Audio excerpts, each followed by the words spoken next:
After all this time, she instinctively took protective measures to avoid becoming a victim. Why hadn't she allowed Detective Vargas to drive her home? Pride had gotten in the way. That and her sheer determination not to act, think, or behave like a victim. When she saw her building, she let out a tiny sigh of relief and broke into a light jog, doing her best to avoid the scattered icy patches on the sidewalk. Hurrying toward the front door, she frowned when she noticed the porch light had burned out. Making a mental note to let the manager know, she pulled out her keys. Movement from the left caught the corner of her eye. She turned, instinctively falling into a fighting stance, when she heard a spraying sound. It was so unexpected, she reacted too slowly to avoid the face full of pepper spray. No! Fire burned in her eyes, making it impossible to see. Her throat closed, making her cough as tears rolled down her face. She waved her arms, hoping to strike the assailant as she screamed as loud as possible, which sounded more like a hoarse croak. Help! You're mine now, Jacy.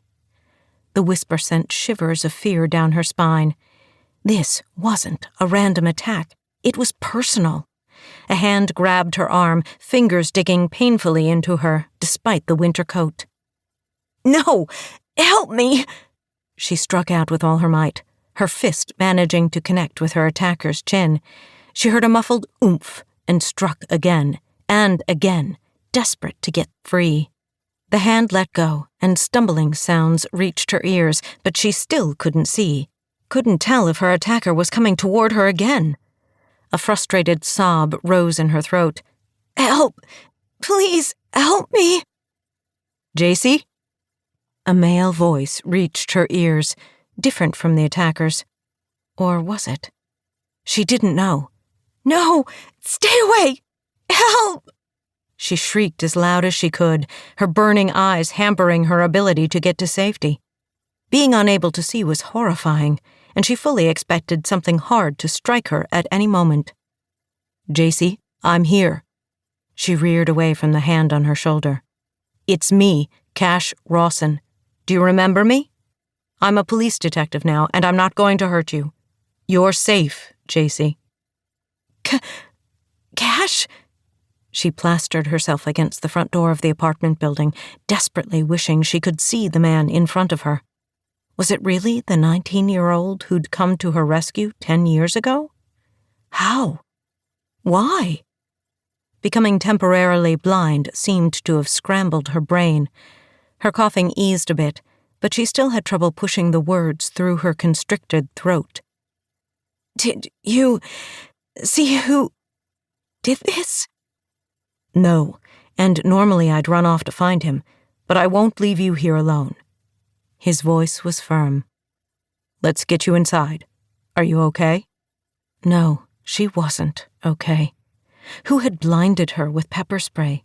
Who had tried to grab her? And why? Why are you here? I came to find you.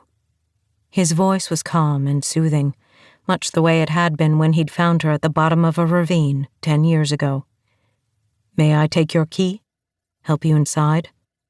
I promise you're safe now. She swallowed hard, struggling to breathe normally. Her eyes burned worse than anything she'd ever imagined. No wonder so many cities had outlawed pepper spray. How long would it take for her vision to clear? Would the damage be permanent? She prayed not. How could she sketch if she couldn't see? Here, she said, holding the key up since she couldn't make out where he was. Thank you. She heard him unlock the front door and then put his hand beneath her arm. Lean on me. I'll guide you inside. Doing as he suggested, she allowed him to lead her. The burning in her throat was beginning to ease, but her eyes were still a mess. Shouldn't the tears help wash the spray away? I'm on the second floor. She turned toward the area where she was certain the stairs were located, not that she could see anything but a dark, blurry shape. Okay, easy now. We'll take the steps one at a time. After helping her navigate the stairs, Cash used her key.